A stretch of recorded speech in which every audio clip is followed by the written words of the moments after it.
যে আমাদের দলের প্রতিষ্ঠাতা চেয়ারম্যান শহীদ রাষ্ট্রপতি জিয়াউর রহমান, তিনি মুক্তিযুদ্ধের সেক্টর কমান্ডার ছিলেন এবং মুক্তিযুদ্ধ শুধু করেই তিনি থেমে থাকেননি, মুক্তিযুদ্ধের ঘোষণাও তিনি দিয়েছিলেন। সবচেয়ে গর্বিত যারা সন্তান তারাই মুক্তিযুদ্ধ করেছিল। বিগত অনেক সরকার মুক্তিযুদ্ধকে বিকৃত করার বারবার চেষ্টা করেছে।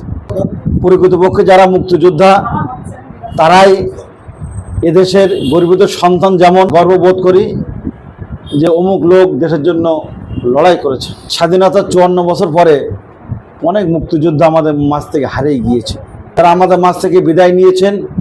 আমি তাদের বিধি আত্মার মাগফিরাত কামনা করছি।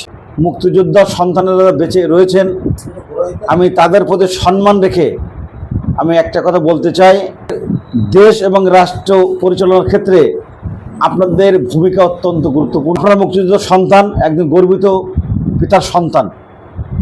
আপনারা দেশের স্বাধীনতা, সার্বভৌমত্ব, গণতন্ত্র রক্ষায় যে আন্দোলন আমরা চালিয়ে আজকে বিএনপি এই পর্যায়ে এসেছে, এখানে আপনাদের সহযোগিতা অত্যন্ত প্রয়োজন।